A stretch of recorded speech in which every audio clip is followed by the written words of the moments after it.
Counterconditioning. So we've removed the muzzle from Sapphire. We have Siss-e, who is right over here, who is the dog that Sapphire gets into it with. And again, I think a lot of this is because the Guardians don't have a lot of rules and structure and are rewarding the dogs without any structure, and that's kind of giving the dogs the impression they need to do things on their own. So I've got a high-value meat treat here. My two litmus tests when I do this is, can I get the dog to sit? Can I get the dog to nibble on the treat? So I'm going to let her nibble on the treat while I hold it between my fingers. Now she's got some bad teeth in front, but these are soft so she can get little pieces of it. I want her to get used to this motion before we actually start introducing it. So as you can notice with this, I can orientate her wherever I want to get her looking just by orientating the treat, which is important because I want to get her to look at Siss-e while we're going to be introducing her. So now that we've got it kind of introduced, I'm going to move this a little bit. Come on, Sapphire. Over here.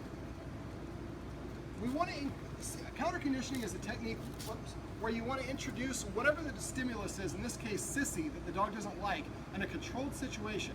We want to do it with such a distance that she does not perceive Siss-e to be a threat and vice versa. So I'm going to have you come and stand right over there, right in front of that carpet with Siss-e. So now what I'm going to do is I'm going to take one of the high-value treats, and we've identified right now she's comfortable enough she can sit, look at Siss-e. Let's put Siss-e right next to you. And just, don't move forward, just pull her a little bit forward. Here, let's take a treat. Instead of pulling her, let's try to put that in front of her nose. Don't give it to her, just, there you go. Now hold on to it. And just put her in a sit.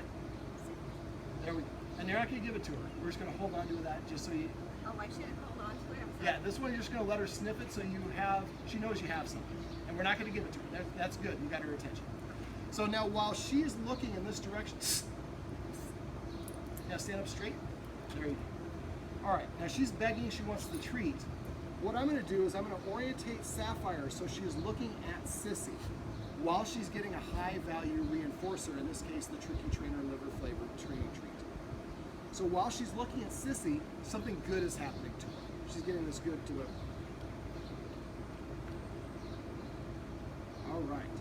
So now what I'm going to have you do, I'm going to have you take one step next to me and put Siss-e just on your neck, right there, and bring her right to your heel.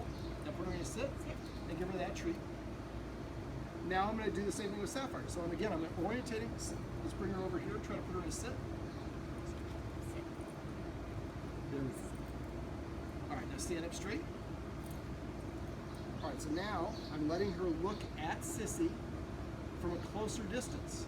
Now Siss-e is helping us by looking away and not showing interest.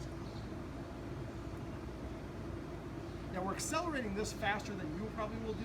You're going to probably need a bigger distance. Let's take one more step, half step, right there. Bring Siss-e here. There you go. And bring her a little bit closer. Put her in a sit.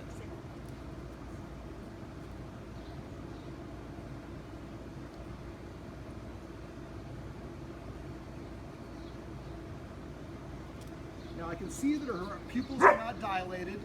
Her body language looks comfortable. She's sitting side saddle. She's not holding her breath, so she's not giving me any indications that she's upset or uncomfortable. Let's come another step closer. Here's another treat.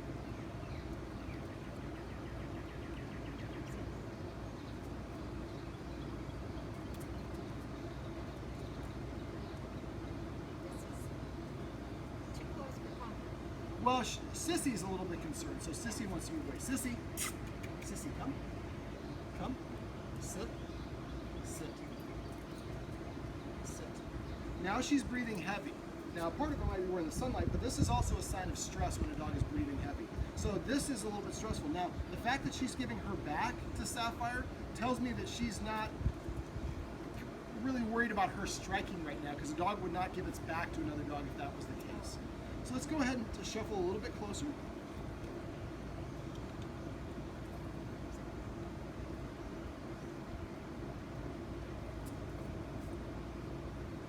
So the key to this process is we want to stop approaching if she starts giving us signs that she's uncomfortable and she's about to snap. The whole point is to stop before that happens. We want to have her just, every time this dog gets closer to me, I get these high-value treats and nothing bad happens. When you get to the point where she starts getting up out of her sit, or she's looking like this around the tree, we stop, you take Siss-e away, completely out of her sight.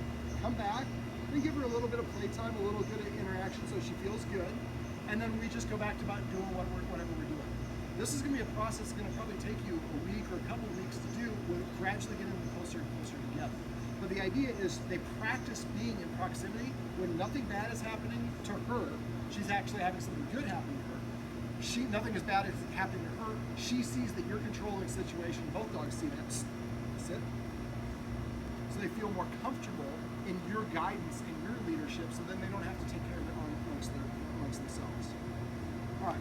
So now, if I'm going to kind of get them a little bit closer, well, not closer, but I'm going to control both leashes.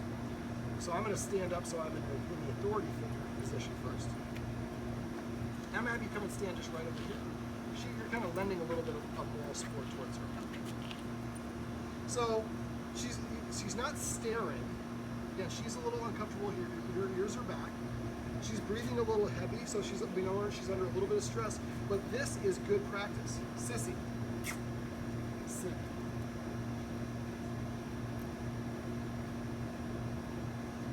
So she can see that I can give both dogs affection and control the situation. She doesn't have to control the situation.